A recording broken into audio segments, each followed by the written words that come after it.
Welcome to one of those videos where I take an idea that I've had and explore it by having a chat with myself. I encourage you to leave your opinions in the comments section with regards to what I'm saying here, because this is not academic, this is not anything set in stone, this is an idea that I had, a shower thought, that I have decided to extrapolate into a video where I can just talk through my feelings and have you feed back to me yours in the comments. This is a video about what really drives stories forward, specifically when it comes to novels. I was thinking recently about how much I love literary fiction, and that encouraged me to challenge myself to actually define literary fiction, which I think I've managed to do. That then led me to think about what really drives a story, because literary fiction can be found in every single genre, which led me to think about how important genre delineation really is when it comes to our tastes and what we want out of stories when it comes to prose. So I want to talk about what I think are the three driving forces when it comes to novels: themes, concepts, and characters. We all talk a lot about genres.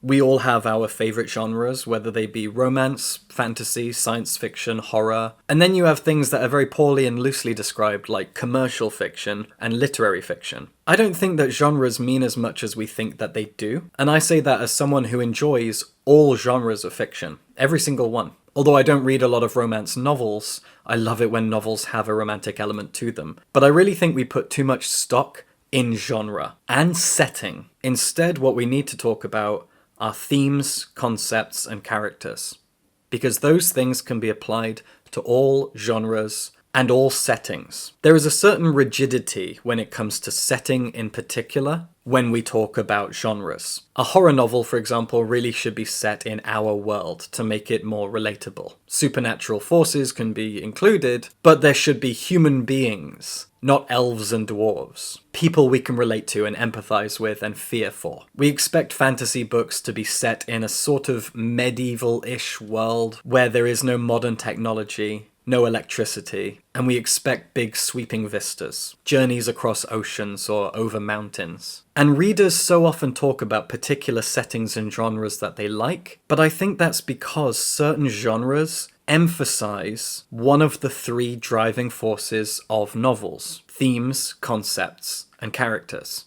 So let me break it down. We'll start with themes. You can argue that every novel has particular themes, and I think you'd probably be right.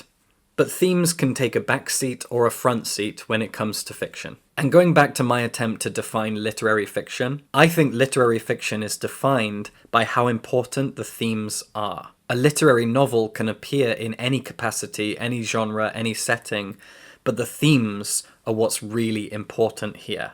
Characters embody particular themes. Relationships between characters are the embodiment of particular themes. Take, for example, one of my favorite types of fiction, feminist fiction, where there can be multiple themes, but they would all fall under the feminist umbrella, where you have authors like Mieko Kawakami from Japan, Kyung-Suk Shin from Korea, Selva Almada from Argentina. If you look at these three authors, they've written novels that span time and place and genre, but they are all in some way literary fiction. They are all feminist fiction. Kyung-Suk Shin once wrote a historic romantic epic. Selva Almada once wrote a theatrical gothic short novel. Mieko Kawakami's novels are always very grounded in something akin to the modern day with very relatable female protagonists. Her books are very, very grounded and relatable, almost ordinary. All three of these authors write feminist stories, and it's the themes that are embodied by their characters that are what make them literary novels.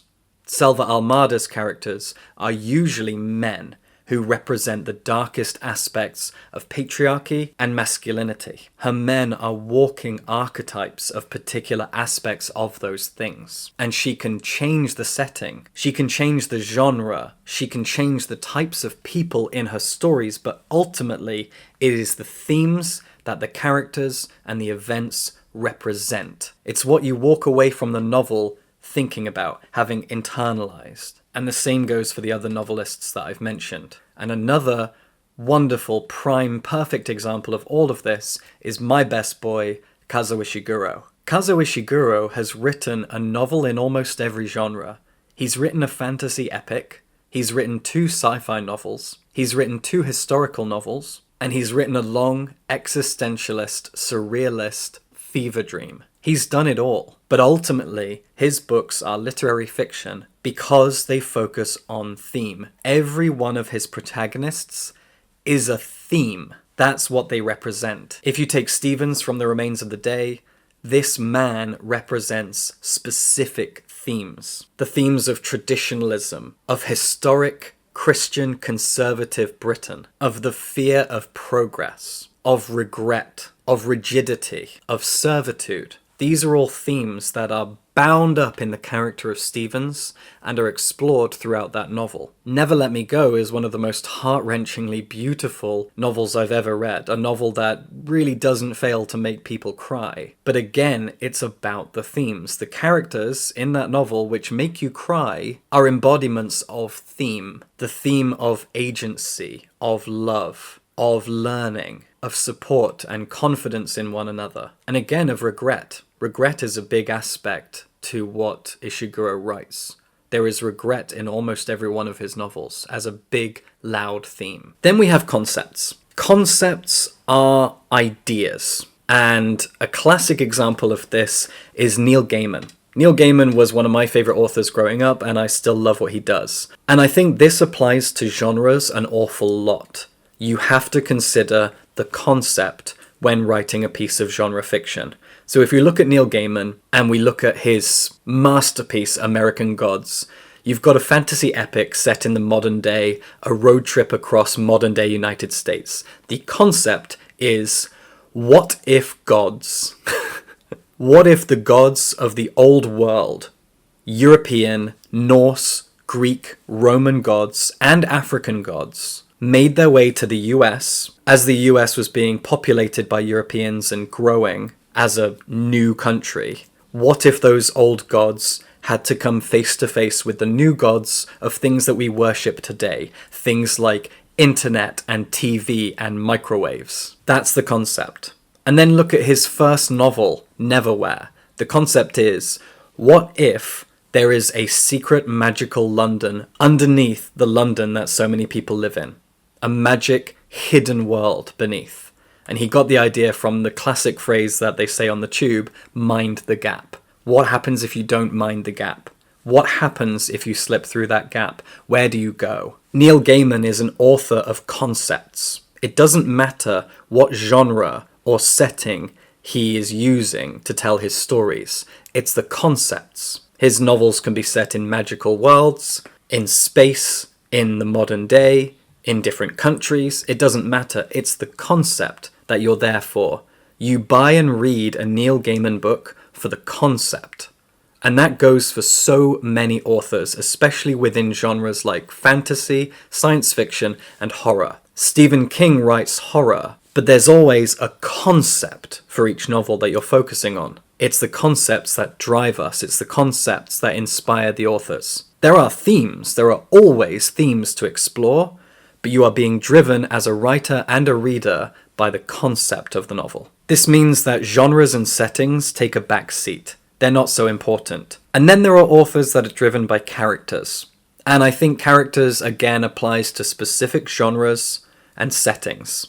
When it comes to romance, for example, the characters are the most important thing. We need to connect with our characters. We need to root for them, hate them, watch their relationships grow and blossom and bloom. Characters are everything. And characters are an interesting thing because they, as I said before, can be vehicles for theme. In Ishiguro's novels, characters are very important, but they are vehicles for themes. We remember characters like Clara from Clara and the Sun, and Stevens from The Remains of the Day, because they represent specific themes that Ishiguro wants to explore. But there are novels all across the spectrum of different genres that are led by their characters. To take a great example of something I read recently, How to Sell a Haunted House by Grady Hendrix. This was a novel that took me by surprise, because I love horror, it's a horror novel, great genre, love it. But it's the characters that led that story. And these characters, again, were vehicles for themes. But it's the characters rather than the themes first and foremost, that I came to care about in this story. It was a drama, a character drama with horror elements, and the horror built as the book went on. But the horror itself was also kind of thematically tied to these characters. They experienced horrors that represented certain things thematically, but I wouldn't have cared about the themes or the horror elements or the concept of the haunted house without those characters to care about and drive me forward as a reader.